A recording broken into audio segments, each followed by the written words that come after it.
Good morning everyone, myself Ritika and I am from 10th C. So today is our presentation on resources. So I hope that by the end of this presentation you will learn about resources. So let's have a start. सबसे पहले हम introduction पे आते हैं. Resources actual में होते क्या है, ये पेड़, ये पानी या फिर वॉट. तो the actual definition of resources is everything which can be use to satisfy our needs and which is technologically accessible, economically feasible, available and cultural acceptable termed as resources. मतलब वो चीज़ें जो हमारे एक्सेस में होती है, हमारे लिए अवेलेबल होती है, जो हमारे कल्चर में एक्सेप्टेबल होती है और जो इकोनॉमिकली हमारे बजट में आती है, उनको हम रिसोर्सेज बोलते हैं.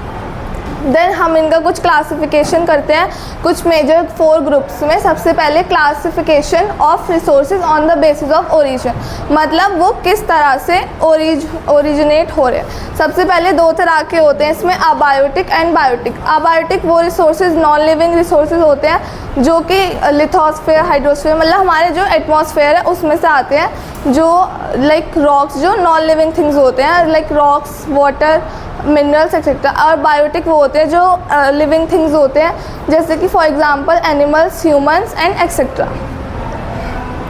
उसके बाद आते हैं on the basis of exhaustibility, मतलब वो कितने कैसे ख़त्म हो सकते हैं और कैसे नहीं हो सकते.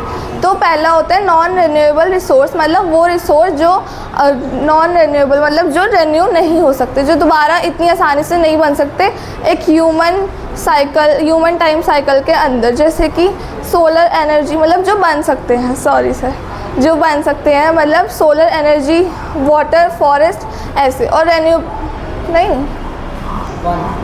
नॉन रिन्यूएबल रिसोर्सेज वो होते हैं जो दोबारा रिन्यू नहीं हो सकते एक ह्यूमन टाइम साइकिल के अंदर, जैसे कि हमारा फॉसिल फ्यूल हो गए और हमारा ये मिनरल्स हो गए एक्सेट्रा. और रिन्यूएबल वो रिसोर्स होते हैं जो हमारे ह्यूमन टाइम साइकिल के अंदर वापस से रिन्यू हो सकते हैं, जैसे forest, plants, water etcetera.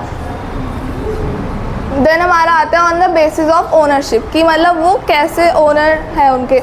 Individual वो होते हैं जो किसी प्राइवेट लीग, जैसे आपका एक घर होता है वो आपका होता है, वो किसी और का नहीं होता, तो वो सिर्फ आपका रिसोर्स होता है. कम्युनिटी मतलब एक समुदाय है, जैसे कि कोई टेंपल हो गया, कोई मस्जिद हो गई, तो वो उस समुदाय के लिए रिसोर्स होता है.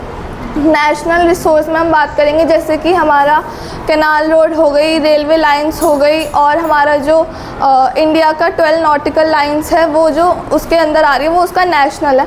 और इंटरनेशनल जैसे हमारे ओशंस हो गए, जैसे इंडियन ओशन, पैसिफिक ओशन, तो वो इंटरनेशनली सबके लिए उतना यूज़फुल होता है, मतलब सबके लिए वो रिसोर्स होते हैं. देन आता है हमारा last on the basis of status development.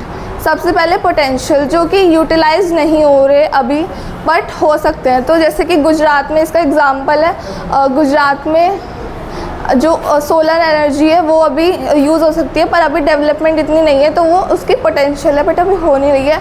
Then development जो अभी हम यूज़ कर रहे हैं करंटली, रेलवे लाइंस और ये सब हमारे जो डेवलपमेंट में आ रहा है. स्टॉक मतलब हमने किस चीज़ को स्टॉक में रखा हुआ है कि जब हमें उसकी ज़रूरत पड़ेगी या फिर जब हमारे पास उसकी टेक्नोलॉजी होगी तो हम उसको जब यूज़ कर सकते हैं. और रिज़र्व जो हमने अपने फ्यूचर जनरेशन के लिए रिज़र्व कर रखी है.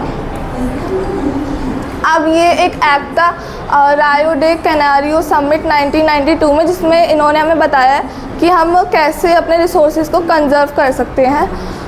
तो ये बस वही है, और थैंक यू वेरी मच.